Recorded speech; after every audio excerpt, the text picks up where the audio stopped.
بسم اللہ الرحمن الرحیم۔ ایک انہوں نے کویسچن کیا تھا کہ کوئی والد صاحب تھے، غالباً سعودی عرب کا ذکر کیا تھا، وہاں ان کا انتقال ہوا، انہوں نے وصیت کی تھی کہ میں مر جاؤں تو میری لاش پاکستان میں لا کے دفنانا، لیکن بچوں نے وہیں دفنا دی۔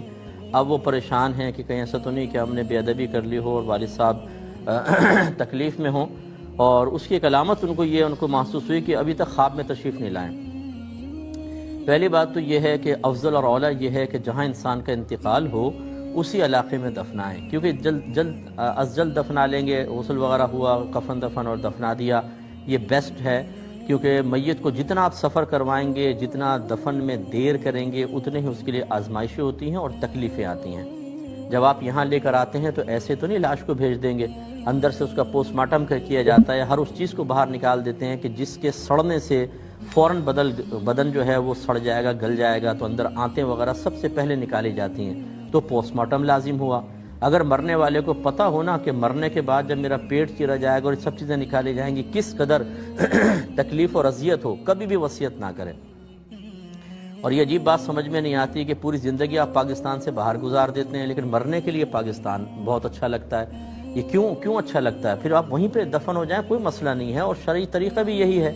اگر آپ یہ سمجھتے ہیں نہیں پاکستان آ کر ذرا سکون ہوگا کیونکہ چچا کی قبر یہاں ہے، مامی کی قبر یہاں ہے، تایا کی قبر یہ ہے، تو ان کی قبروں کے قریب ہونے سے کوئی فائدہ نہیں۔ اگر معذب ہیں، معاذ اللہ ثم معاذ اللہ، عذاب نازل ہو رہا ہے، تو چاہے ساتھ ملی ہوئی قبریں ہوں، الیک سلیک کا موقع بھی نہیں ملے گا، پھر بالکل دور ہوتے ہیں۔ شرح الصدور میں یہ لکھا ہوا ہے کہ جب کوئی انسان مرتا ہے تو ان کی روحیں جو رشتہ داروں کی آپس میں ملتی ہیں، تو جو پہلے مرے ہوتے ہیں وہ پوچھتے ہیں کہ فلاں کیسا ہے، فلاں کیسا ہے، فلاں کیسا ہے، بتاتا ہے ایسا ایسا ایسا ہے۔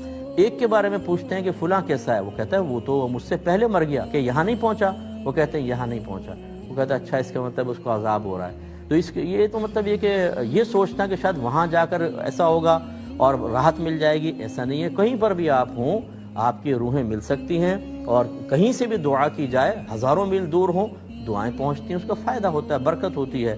بعضوں کو تو میں نے دیکھا ہے بالکل علاقے کے اندر قبرستان ہوتا ہے، نہیں جا پاتی، اولاد تک نہیں جا پاتی ہے، تو یہ کوئی ضروری نہیں ہے کہ آپ یہاں کی وصیت کریں۔ چنانچہ چونکہ اس وصیت میں کوئی شرعی طور پر اچھائی کا پہلو نہیں تھا، اس لیے کوئی گلٹ فیل کرنے کی ضرورت نہیں، بہتر تھا بلکہ وہاں دفنا دیا۔ دوسری بات یہ کہ یہ کہاں سے آپ نے قاعدہ قانون نکالا کہ اگر ماں باپ راضی ہوں تو خواب میں آئیں گے؟ کسی کے بعض اوقات پوری زندگی نہیں آتے، حالانکہ انتہائی خوش اور راضی جاتے ہیں، یہ کوئی قاعدہ قانون نہیں ہوتا۔ اس طرح کی چیزیں اپنے معیار نہ بنا لیں، یا لوگوں کے سنے سنائے، وہی میں بارہا عرض کرتا ہوں، نہ قرآن ہم سیکھتے ہیں نہ حدیث سیکھتے ہیں، اس قسم کی باتیں ہم پر بڑی اثر کرتی ہیں۔ کوئی محلے کی خاتون آ جائیں گی، بولیں گی کیا تمہارے والد صاحب آئے خواب میں؟